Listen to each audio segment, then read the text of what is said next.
Welcome to this briefing of the Jerusalem Press Club, JPC. Another one is the series Israel Alive and Kicking. We have been running for the international press since the beginning of the coronavirus crisis. Today we host Ronnie Baron, former finance minister, who will share with us his views about how Israel should recover from the dire economic situation caused by the coronavirus. Ronnie Baron is a lawyer who was elected in 2003 as a member of the Knesset on the Likud party. He followed Ariel Sharon to Kadima party and then was appointed in 2007 by Prime Minister Ehud Olmert as finance minister. So he was in charge when Israel, like the rest of the world, suffered from the shockwaves of the collapse of the Lehman Brothers and the subprime fiasco. Mr. Baron, thanks for taking the time for being with us. Why don't you start by telling us briefly why and how today's economic crisis is different from the one in 2008, and then we'll move on to your insights on how the government should be handling the situation. Please. Well, thank you for being here. Thank you for your time. Well, it looks like it is similar. It's a serious, real serious economical crisis, but it has a lot of differences. In 2008, the global crisis was actually imported to Israel during the subprime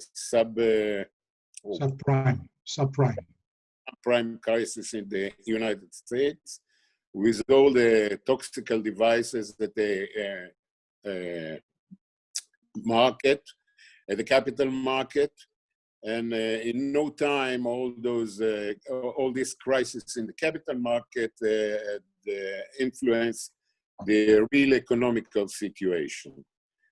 But the difference is that, the difference now is that our market, our economic, on that time was actually in one of the best times ever. We had no deficit. Our gross on 2007 was around 4.7 or 4.8. And we entered the crisis on, let's say, flying colors. And on that time I said, we are the latest to get into the crisis, and we will be sure enough the first to get out. And actually, I didn't have a mistake, because we were influenced only during the Q3 actually, and Q4 of 2008, and on 2009 on the Q1. All indicators shown that we are out of the crisis. We had a zero deficit on 2007, and on 2008 we had about 3 or 4, maybe 4.5%, only caused by the last 2 quarters of the year. Unfortunately, this time we entered the crisis with a big deficit, a huge deficit, around 10, 11%, meaning if you get together the figures from the Corona time, we are in about 150 billion Israeli shekel deficit, which caused a tough work for the economical leaders to either to move freely to get any solution for the crisis right now, and make a lot of implications of time to come. The growth in Israel, unfortunately, I hope wouldn't end less than -7% this year, and the unemployment will raise, I hope also at around 10 to 11%, Don't forget that before the corona, we had about 3.5 up to 4.2 during the year of 2019. For Israel, it's going to be a very tough situation. Only 3 times in the economical history of Israel, we had more than 10% unemployment. It was on the early 50s, just a couple of years, 2, 3, 4 years after we had our independence in 1948. That was during the austerity period. And the second time was on the early 60s, before the 6 Days War, when we had around 10% or upper, and due to the very serious recession on those years. But the, I don't know how to say it, but the war produced us a big opportunity. We had some more space, we had a lot of work to do, then it vanished within 2 years. 68, 69, we flourished once again. And the third period that we had 10% and up unemployment was at the early 90s, when we got this big immigration from Russia, more than 750,000 new immigrants, no language, no connection with the employment in Israel, some kind of education for work which doesn't exist and doesn't apply into the Israeli economy. That makes me very, very scared about what will be the next couple of years. That's especially when the most of the growth in Israel is dependent on export, meaning that we export more than 40% of our GDP, especially to the United States and to Europe, which are facing also a very serious crisis right now. And who knows how we end up this situation. That's actually what is similar and what is the difference between the two situations. The first thing the Israeli government, like all governments, basically did was to throw money on everybody. And if you were finance minister today, would you recommend or would you be able to do it in a differential way? For example, it's a time to take a fresh look at the kind of the business sector, to scrap failing corporations and force them to reinvent themselves, adapt new realities to new demands, new markets? Well, that reminds me of 2008. 2008, if you remember, the United States, for example, poured the money, more than $700 billion, with not even one single proof that the money spent make the economy better. On that time, I said, listen, if you come with me with a plan and show me where do I have to put the money and change the situation, then I'll put the money. At the end, we didn't put the money. We make some improvements with the credit situation at the banks. The banks blocked the credit. I talked to the banks. They opened the credit. We gave credit for businesses, big businesses, small and medium businesses, and everything like this. Even I remember Prime Minister Olmert called me on that time, Mr. No Penny Finance Minister, not even one penny. Well, today, I really think that the main problem of Israel is the employment issue. Well, we have to take the chance and change all what we learned about for many years with Israeli society. We have at least 3 sectors in Israel that have to be treated not as for now, but for for a long time, meaning the male ultra-Orthodox society, the female Arab society, and those people who are unable to work in some way. We didn't treat this matter for many years. Just pouring money on businesses and that's it, I don't think that's the way. The way is to handle the unemployment issue in Israel, which has been neglected for many years now. We have 20% of the population, these ultra-Orthodox people, which actually male people are not learn to work, are sitting and learning all the day, either in the yeshiva or wherever it is, and they are not participating in the labor market. Same with the Arab female society, which stays at home, doesn't take any share at the Labor Party, and those unable people which are not being used due to the unableness.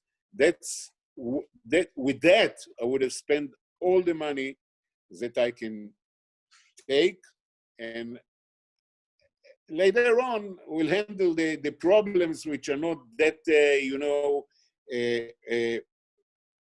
so deep in the history of the market labor in Israel.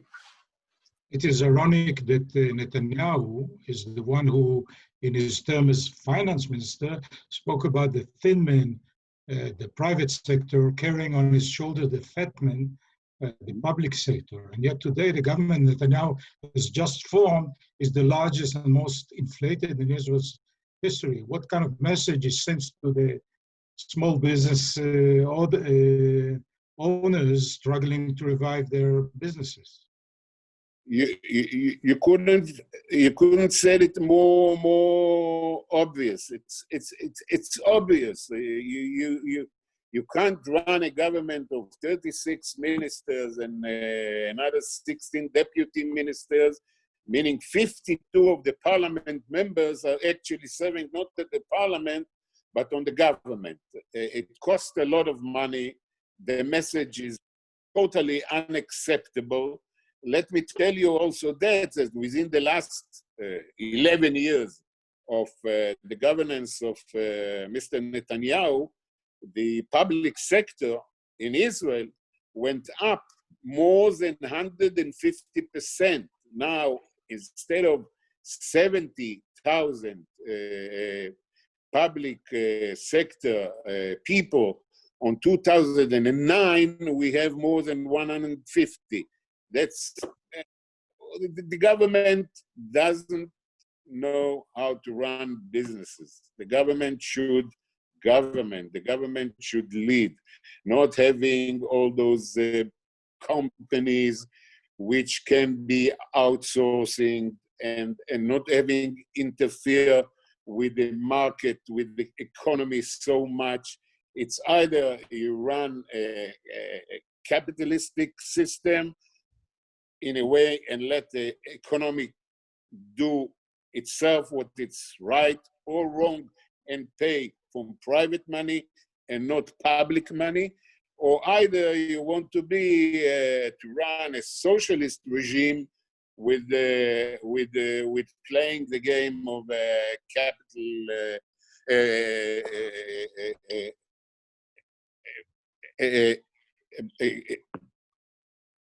prime minister, which runs a capitalism system. It doesn't talk one to each other, those two faces that Netanyahu actually present to the public. The government has poured a lot of money, tens of billions of shekels to quell the crisis, but when the dust settles, the state will have to get this money back, either by raising taxes or cutting public expenditures, or both, which means that the people who have suffered the economic blow of the coronavirus are going to suffer again. Is there any different way to do it? Not to my belief. You have to cut the expenditure of the government. Very, very, very tough. Because within the last 11 years, they didn't even keep the system that we settled, that you don't go up with expenditure more than the demographic grows up every year, in between 1.7 and 1.9 up to 2% a year.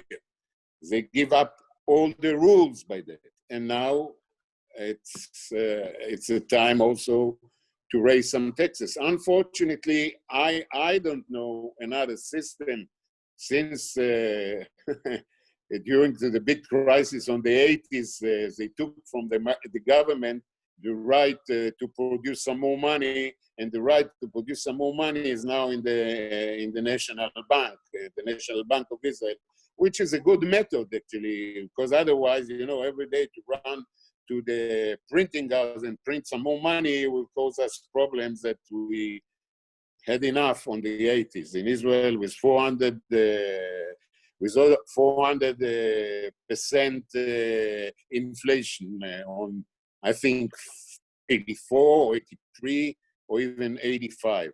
No more of that stuff. Impossible, impossible.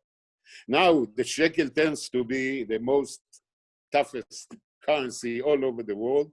Everybody looks here. If you've told the founders of this country 72 years ago that within 70 years, the shekel will be the most stubborn and stable currency all over the world, people would have laughed from you, but that's the situation right now.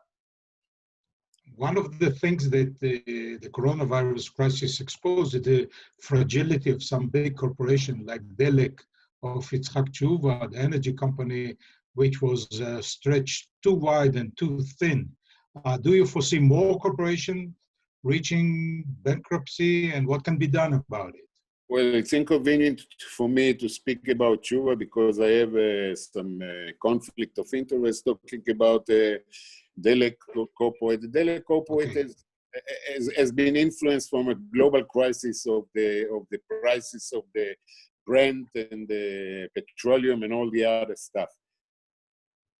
Well, I think who entered this crisis strong enough, well stabilized on what it's doing, not having this, having 70% loan TV or 75 or even 80% loan TV, loan to value. Well, I think Israel economy, and especially the human source in Israel, the human source is one of the best all over the world. The innovation, the drive of the youngsters, look, all over the world, people are talking about our nation as a startup nation. And I tell you another secret, when I was on my tenure, when I visited all capital markets all over the world, I heard Hebrew speaking like we've been China, talking about demography, in New York, in Europe, everywhere, on the capital market, not talking about the high-tech. People from Israel have been considered to be stars.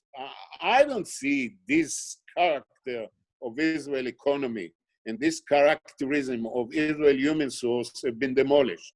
We are still the same Israelis, with some more energy, with some more willing to prove what we can do and what we are willing to do and what we know to do.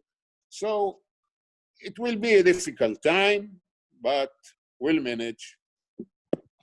Forget about tycoons. Many Israelis will find it difficult to pay their taxes, their rent, the mortgage, their bills, and banks will move to collect debt, something they do more efficiently when the common people are concerned, not the tycoons.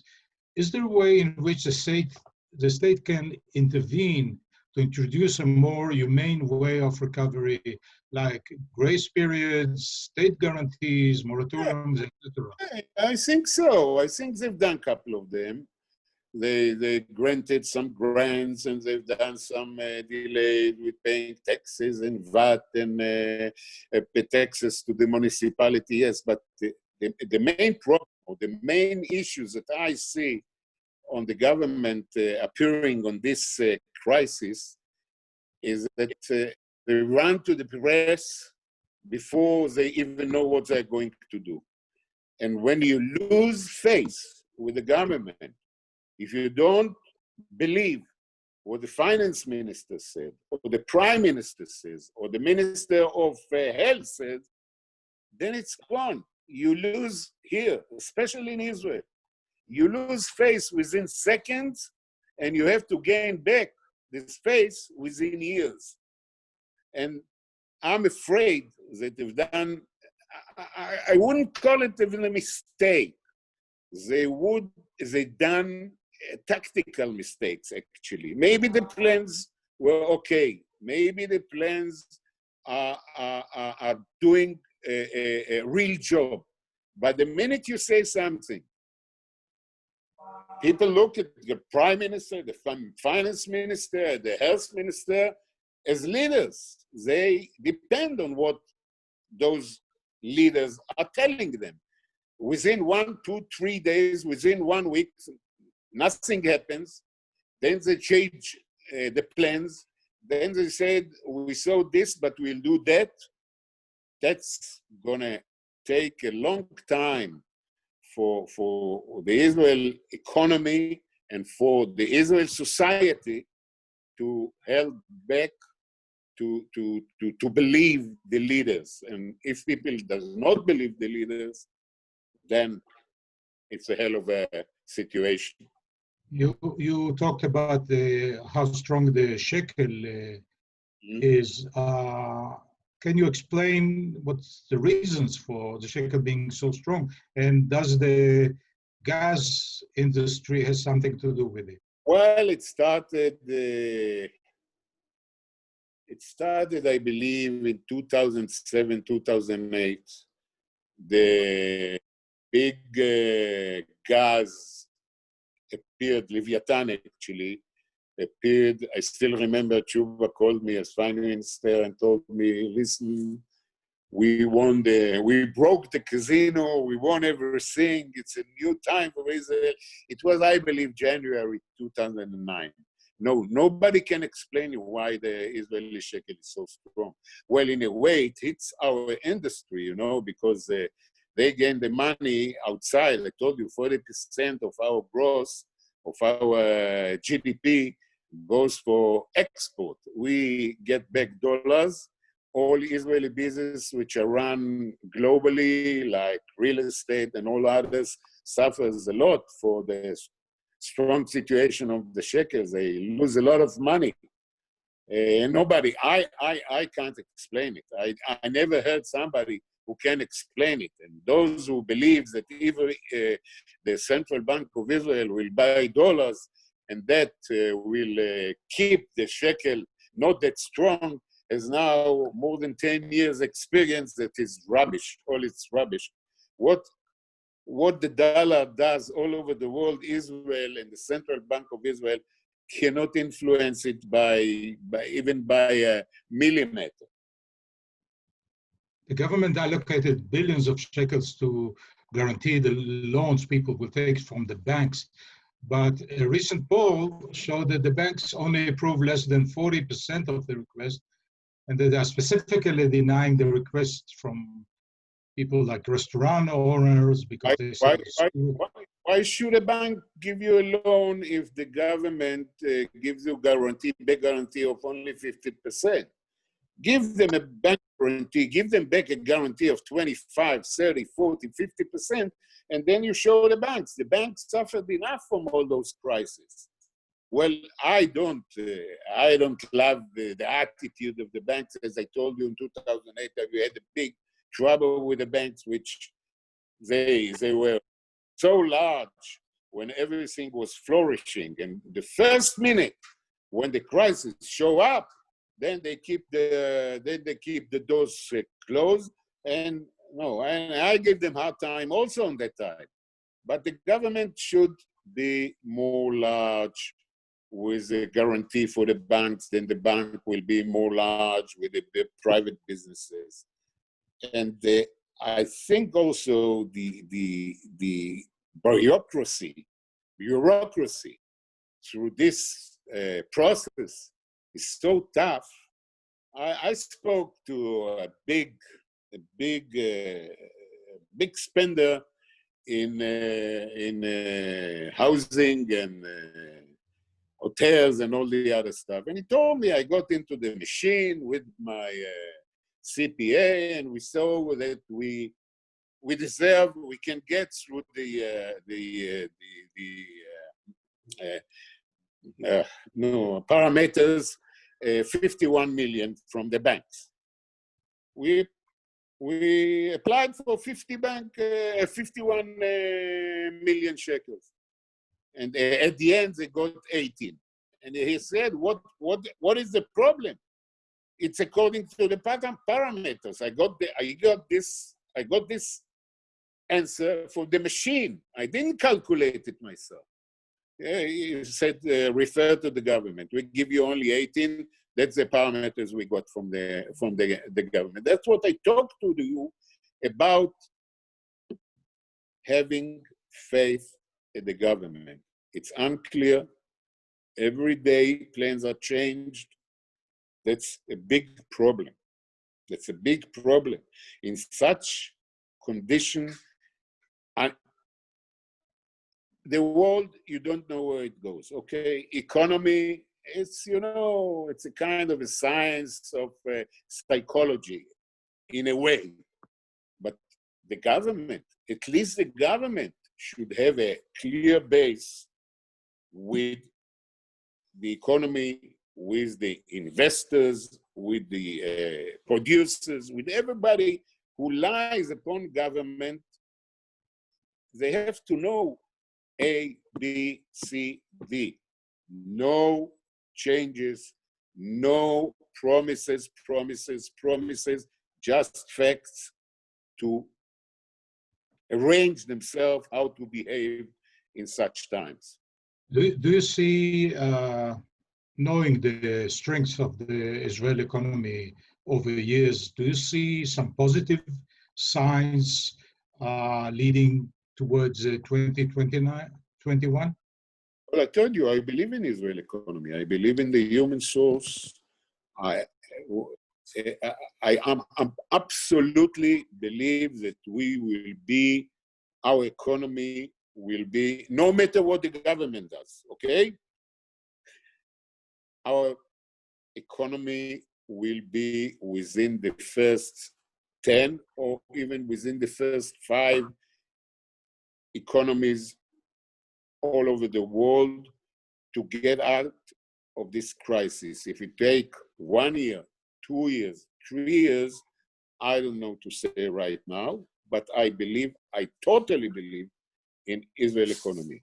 But let's hope that they will let the economy and the state run the business normally without any geopolitical crises on the corner of the next road. You understand? In Israel, it lies a lot about politics. Don't forget, we didn't have a government for 1.5 years. Still, the political situation is unclear due to the legal process of Netanyahu and what shall I call, very, very strange cooperation between Gantz, Ashkenazi, Netanyahu. They are not made the same skin, actually.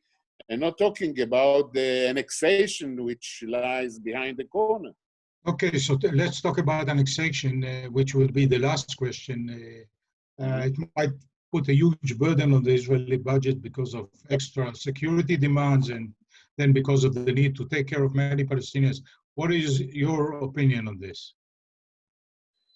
Well, the good news is from me that I don't believe that's the real stuff. I think it's a spin, it's spin of Netanyahu because of the situation with the corona, because of the economical situation, and because of,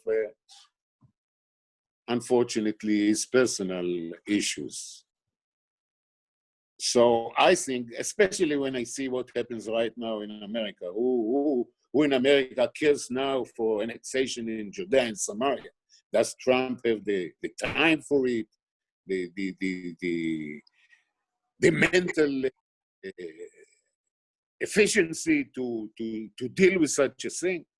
The answer, as for myself, is no. But if worse come to worse, I think it's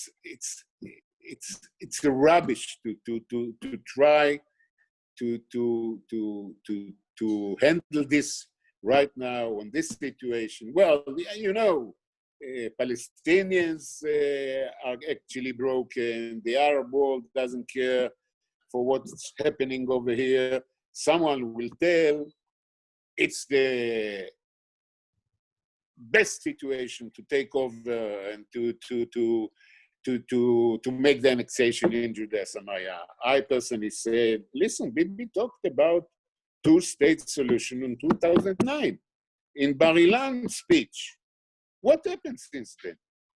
Why didn't he either move to the two-state solution or to the annexation?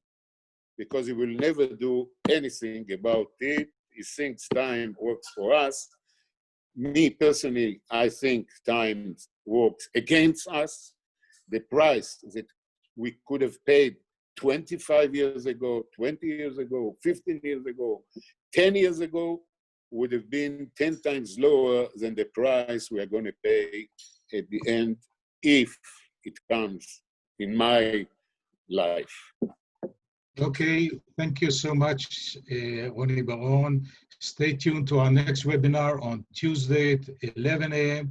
with Chuck Freilich, former head of the deputy head of the National Security Council, on the strategic challenges of Israel. And on Thursday at 12 noon with General Matan Vilnai, chairman of the commanders for the security of Israel, on the threats of annexation.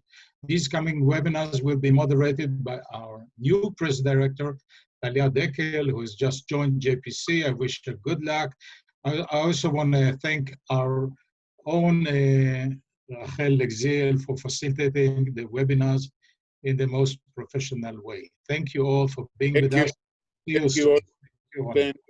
Thank you for your time. Thank you.